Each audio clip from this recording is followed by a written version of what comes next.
Hello, and welcome to the Big Sky High School Physics Room for the 6th annual Rube Goldberg Meaningless Invention Contest.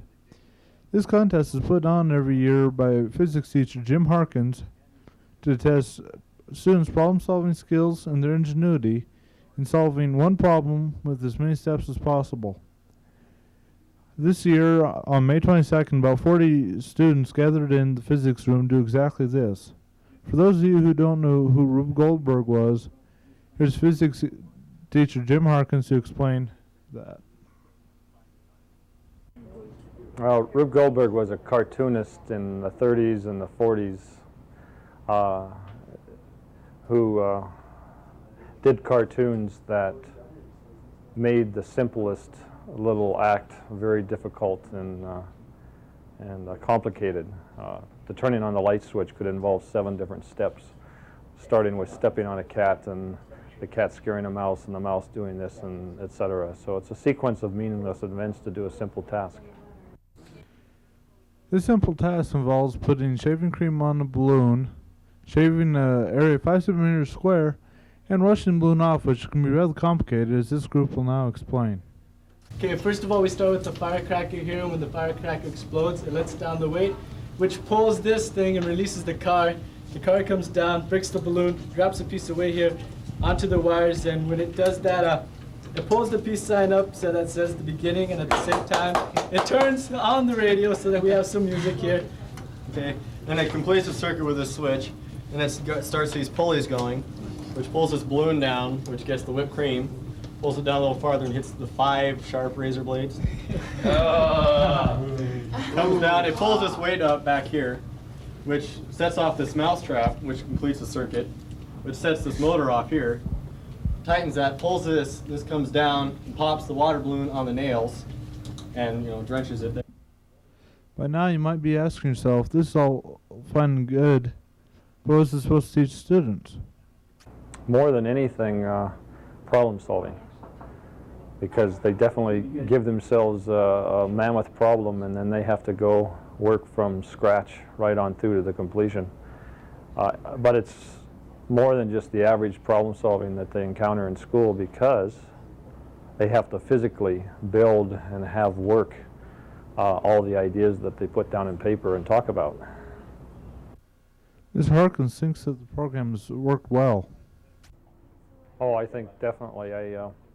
My best indication of that is all the positive comments I get after it's over, and from students that have come back, particularly students that are in engineering or architecture. And they'll come back and say that Rube Goldberg is something that they use every week in their college experience.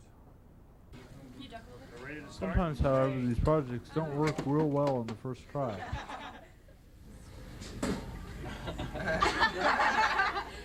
Henry? Never mind, Wendy, take back. Attempt number 2 coming up in a few minutes.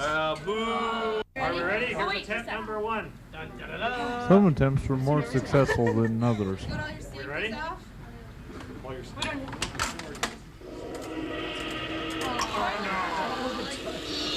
one worked the first time.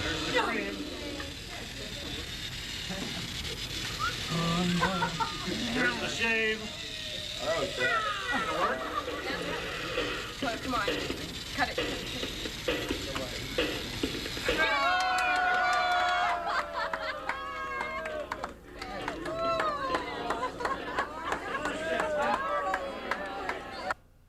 For some students, the project is a lot of hard work and sometimes even dangerous.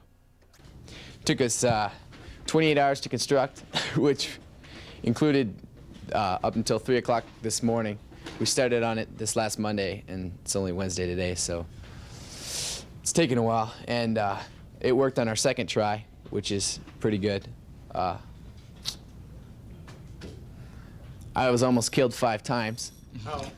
Well, there's 480 volts total of electricity going through here. And so I put my hand in some bad places, and I wasn't really safe. It was my fault. But I'm now safe. And I've learned not to mess with AC current from now on. I cut myself 4 times, once with a jigsaw, twice with a screwdriver, and once. Oh, on a mouth trap that had a little pointy thing sticking off of it. And it's been a lot of fun. It's a neat neat thing to do.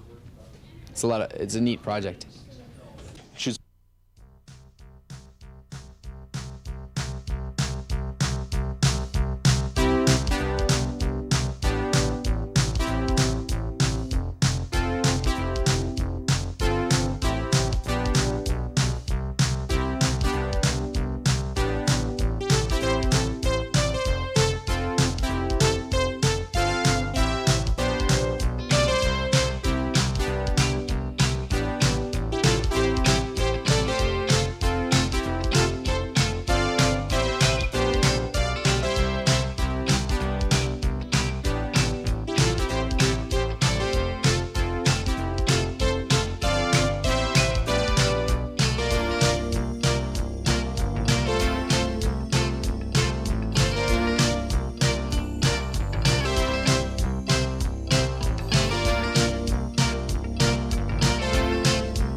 Here's my project, which finally worked after 2 days of frustration and work.